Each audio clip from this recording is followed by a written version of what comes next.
Hello, everybody, and happy New Year. Welcome into the first episode of the Couch GMs podcast of 2024. And this is our Couch GMs World Cup Fantasy Football Competition recap. If you haven't been following along all season, the Couch GMs World Cup is a 30-person, 4-year fantasy football experience competition, trying to figure out who the best of the best is. And it was championship weekend. We have the winners of year one, which get automatic qualifiers into the year four championship. And we're going to go over that today. As always, you can follow all our stuff on social media at the Couch GMs, Facebook, Twitter, Instagram, X, TikTok, all those good places. And these bonus episodes will come to an end for the season. We'll pick them back up next season when we kick that off and maybe do some more bonus episodes around the draft and all that fun stuff. But that is the Couch GMs World Cup. So let's jump right in with our World Cup recap.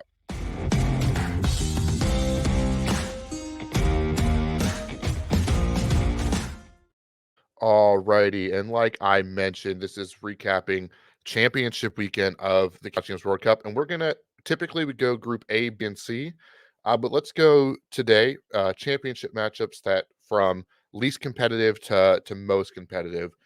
So we'll start in Group B, which was my group, but unfortunately I was not participating in.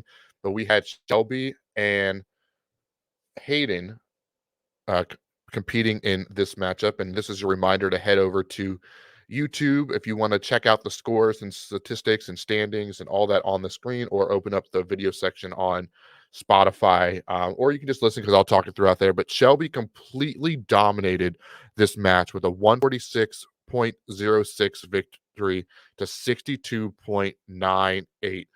Roughly, a little bit over 80 points separated these two teams in complete domination. And you might be thinking Hayden must have forgot to set his lineup or something. Nope. He set a lineup that was active, just unproductive. Matt Stafford, only 13 points against the Giants. Saquon, 7 points, not 17, 7 points. DeAndre Swift, against one of the worst rushing defense, only 7 points. Stephon Diggs continued to struggle at 5 points. Deontay Johnson was his best skill position of the day with 9.6. Ridley without Lawrence didn't do well. Tyson Chandler, less than 8 on Sunday Night Football. 62.98 points. Now, he did suffer a loss of TJ Hawkinson, him going on IR, but that would not have made the difference there. Even if he would have started the Cowboys defense, definitely wouldn't have been enough. And let's just talk about Shelby's team. 21 points from Josh Allen, 25 from James Conner. Rachaad White, disappointing for a lot of people in championship weekend with only 6.6. That didn't bother her because Devontae Adams had 31. Vintage Devontae Adams game. He always shows up on championship weekend. Cooper Kupp had over 10. Travis Etienne, 24 points. Zamir White, 13 points.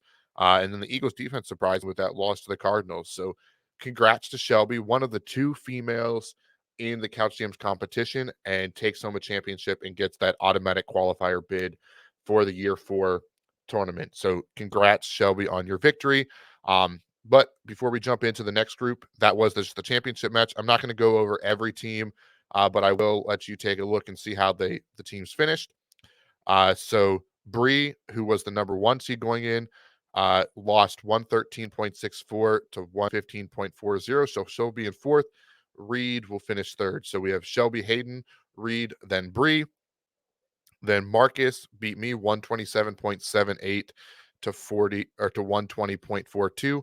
So Marcus will be 5th. I will be 6th. So that's how the playoffs shook up. And then if we go over here to the consolation bracket, so Levan, 99.74 to 86.00, so 86 point flat. So he'll get 7th place. Josh will get 8th place, and then the 9th and 10th place game, Sheeler, 110.52 to 109.88 over Neil. So Sheeler gets the 9th and Neil gets the 10th place. And I just want to go back here quick. If you're on the screen, you can see these are the standings for how the regular season played out. And that's what we'll use as final tiebreakers and all that regular season statistics for that year 4 tournament if we need wild cards and so forth. But if you go to points for, Neil was was in the top half of scoring. He missed the playoffs by one game and fell all the way to 10th place. So looking forward to see his bounce back next year. And reminder, we will be shaking up the group. So we'll do a new lottery system sometime this summer. Make sure you stay tuned for that. We'll repick groups. So it's not the same people playing each other. We'll get people involved across the board. And then the next closest matchup, we'll go over to Group C. Next closest might not be is the technical term, but this was still not a too close of a game as Brandon fell 98.88 to Jason's 132.02. So Jason was the fifth seed and got made it all the way to the championship. Uh, Shelby was the number 2 seed in hers, so she got a bye, made it to the championship. Jason, fifth seed, makes it the lowest seed to win a championship in year one of the Couch GMs World Cup. Let's take a look at these numbers, though. James Conner repeats. Amra St. Brown, his 19 points. That he had less than 10 before that last drive, before the Lions 2-point conversion fiasco. So he got over 10 points in that final drive. Not that he would have needed it, but I know that was a big impact for some other people in fantasy. Zamir White, and then the Browns defense putting up 16 on Monday or Thursday night football. Sorry, forgetting the days. New Year's, can't remember the dates. Was a big boost and kickstart for him. On the other side, Kyron Williams had 29 points, but Mike Evans didn't get in the end zone, but 70 receiving yards helped him out a little bit. Travis Kelce continues to struggle. Derrick Henry did not have a bounce back game, and then Michael Pittman again didn't have a very good game coming back from injury. So just a couple of those struggled. Now it was just a little under 40-point differential, so probably nothing we could have done on the bench. You could have got a couple extra points by playing the Ravens defense, and then Kyler Murray on the other side would have been better than CJ Stroud. So Jason seems like he had this one pretty locked up. So one more time, we'll recap the final standings for Group C. I mentioned Jason gets the championship. Congrats to him. Brandon comes in second place. Then the third place game was between Jim and George. Jim was the sixth seed that just squeezed into the playoffs. Finishes in third place, 127.68. And then George got 93.94. So he falls to fourth. In the fifth place game is Doug versus Josh. I believe it's one of the Snyder brothers. I get them always mixed up, but we'll just say Josh at this point. 144.04. He gets the fifth seat, and Doug gets the sixth spot at 94.20. Hop over to the consolation bracket. You'll see Mikey B got seventh place with 107.24 over. What is his Dutchy 21? Because I can't remember the name off the top of my head. 94.26. I feel bad, so I'm going to open it up there. Oh, man. Why can I not know? David, that is who it is. So sorry for forgetting your name there. Let's hop back over here to the brackets so we see the consolation. And in the ninth place, Cincinnati's own gets 10th place, 106.56, falls to maximum effort of 122.36. And that is Anthony versus, and another name I'm forgetting, Coleman. So Coleman gets ninth, Anthony gets sixth or 10th. Wow. I almost gave him the consolation bracket's kind of weird to me looking at it on the screen, but no. So that would be the final standings here. Again, congrats to Jason getting your automatic qualifier as we head into year 2 of the World Cup. And then finally, we'll go over to Group A, which was Tyler's division.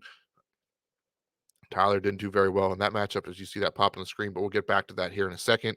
This was the two of the best teams in the World Cup across all 3 divisions facing off, and 20 points separated them, but it was a 164.72 victory for Kempe versus Greg of 135.90. And Greg, I know you didn't finish off with a championship, but I want to give a shout out to you for an incredible season, scoring some of the most points I've seen on a consistent basis in fantasy, and just tough straw against Kempe. I know this game, we'll talk about it here, so congrats to Kempe here. So he went into this matchup after the Saturday night game. Well, Kempe gets 16 on Thursday night football. Then the Saturday game happens, and Dak Prescott gets 20, and CeeDee Lamb gets 33. So that's 50 points there. So that wasn't great. Then on Sunday, the Texans turn around and get a 22-point performance. How is he ever going to come back? Justin Fields and DJ Moore went off for 50 plus combined points. Brandon Ayuk caught the touchdown late to really help this one. James Conner continued. Zeke got a touchdown late to help him get into double digits. Sam Laporta didn't catch a touchdown, but over double digits for the tight end. And then honestly, his lowest performer was Justin Jefferson, who he had on Sunday Night Football against the Packers defense. Probably thought it could have been a bigger win here. Now, I think if we scroll down, we're going to see some Jaden Reed, 23 points. Played him over Devonta Smith, made it a lot closer. Would have made it a lot closer for him. Now, Kempe has Kyler Murray on the bench, but he wouldn't have played them. Aaron Jones had 13, could have played him over Justin Jefferson. So Kempe definitely deserved the win. Um, definitely some tough spots here on the bench, but wouldn't have been quite enough. So Kempe gets the victory and the automatic qualifier into the Couch GMs World Cup, where we have to then jump over to the league, which I keep hitting the My Team page, and recap the rest of the spots. So as we talked about, Snyder played in the third place game. Unfortunately, came up a little short, 80.14 to Andrew's 120.28. And then in the fifth place game, Sean versus the other Andrew, very close. One of the closest games you'll see. And I'm going to make this big so you can see it. Fifth place came down to 0.08 points. And Sean unfortunately falls by that much, 103.20 to 103.28. And let's see if this had any. I'm just trying to see when this situation ended. So we had Jackson Smith and Jigba play at 4:00. Didn't have any Packers or Vikings in his lineup. Packers or Vikings in the lineup. So, but you had Isaiah Pacheco at 4:00. So it looked like it came down to really Isaiah Pacheco versus Jackson Smith and Jigba. And Pacheco went off for 26 points in a game that we weren't even sure if he was going to play. He passed concussion protocol, ended up in lineups, and that was definitely worth it there. Let's check these benches as this one was close. But it looks like even though this was so close, yeah, if you would have played David Montgomery, you would have got the victory over some of these other guys. The Jamar Chase only getting 5-6 stinks, but you completely understand why you rolled Jamar Chase out there. I know that was a debate, a topic between me and my wife, me and Tyler. Like I had a conversation with a lot of people on Sunday. What do I do with Jamar Chase? And it was basically like, if you're playing for anything, you're going to want your best players out there. And unfortunately, he didn't come through as we had liked. But at that time, like the guy you took in the first round, you want him in your lineup in championship weekend. That's kind of how I felt about it, even if he was coming off of a little bit of an injury.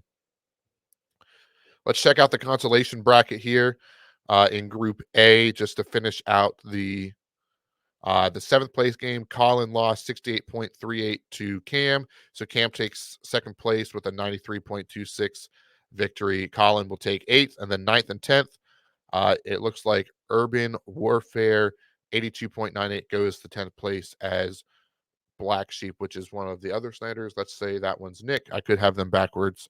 And then Urban Warfare is Ryan. So tough season for those guys as they they fought out for 9th, 10th, and then uh, Nick, I was right, got the 9th place, and Ryan gets the 10th place. So recapping the Couch GMs World Cup, that would be the three winners are Shelby, Kempe, and Jason. So congrats to you guys on securing your spot. Now, there is some benefits that we will, for making it in. And some people might be like, well, if they've already made it, why are they going to continue to play next year? Well, uh, we have an overall standings, which I'm going to show you here in a second, and that will help determine draft order. And there'll be some extra perks that these keep it fighting. And then also a part about being this league was everybody knew what they were going for, and they wanted it to be as competitive as possible. And that's the goal of this. So these guys aren't going to take it easy, uh, and they're going to keep giving up a fight for, and heck, maybe they'll all end up in the the same division next year. We'll have to wait and see for the lottery. Like I mentioned, stay tuned for this summer when we figure out the year 2 groups of the Couch GMs World Cup. But I just mentioned the overall standings. I want to show those to you guys real quick. These are the unofficial things. Just might have to finalize them, but I wanted to get them on the screen so you guys can kind of see where we're at. So, as you can see here, oh, it's give me a pop up. Give me one quick second. Thank you. I'm gonna make it a little bit bigger for everybody. So, as we can see here, if we started the World Cup today, the teams highlighted in green would be the 10 teams competing. So Tyler, Kempe, Shelby, and Jason are automatic qualifiers, and then it goes by best win percentage, and then points for would be uh, the next tier of tiebreakers. So Bree went 12-2 in the regular season. She's currently in the 4th spot. Greg went 10-4, but Brandon also went 10-4. But you can see as Greg put up 1,800 fantasy points, he's in the 5. Brandon's in the 6. George at 9-5. Andrew at 9-5. Doug at 9-5 are the next highest win percentage, and their scores. And then last spot would be Josh sitting at 8-6. We'll see there's a couple other 8-6 teams sitting there, and a bunch of 7-7 teams. It's just a couple points separating these. So a lot of these will change. So these are the current standings, and you can't even rule out everybody as I scroll down here. I mean, there are some teams down here with only 3 wins, but we have 2 more years. So these numbers will compound over the next 2 years to figure out who is the best, and then they will compete in one final fantasy football championship before we start, the second iteration of the World Cup, and maybe it grows, maybe it expands. And you might be asking, so winning a championship in any of the qualifier years is an automatic qualifier. Hence, while Jason is 8-6, but currently would be in the 3 seed, excuse me. If any of these guys repeat, that will just help them, get their choice of draft position in that final year. And so we could have potentially 9 automatic qualifiers and 1 person competing for that final spot. Or if we have some repeat championships over the next qualifier years, it'll add more wildcard teams. So it's going to get interesting. It's going to get dicey. It's going to be a lot of fun. And then the other people are still competing for prizes in the other 2 categories as well. So that is the Couch GMs World Cup in year 1. I want to thank you guys for checking out these bonus episodes, keeping involved in our fantasy leagues. It means a lot to us as just friends who love talking about fantasy football and all that. I know this was a little bit of a shorter episode, but hey, we only had 3 real games to talk about. And again, congrats to Tyler Kempe. I got to call him Kempe because Tyler's our host. Kempe is our friend of the show, who we like to call our betting expert. Shelby, Tyler's wife. So I know definitely want to get involved in this and hopefully looking to win in the next couple of years. We all went to playoffs. We all got to get championships in the next couple of weeks. Thank you again for following along with the Couch GMs World Cup all season long. If you have any questions, if you want to be a part of the next one, make sure you let us know. Drop some comments. Couch GMs, Facebook, Instagram, Twitter, TikTok, X, all those good places. We're still going to do the regular podcast throughout the whole off season. Might take a little bit of a break. We'll be back later in this week to get ready for Week 18 and talk to DFS. We'll talk to you all then.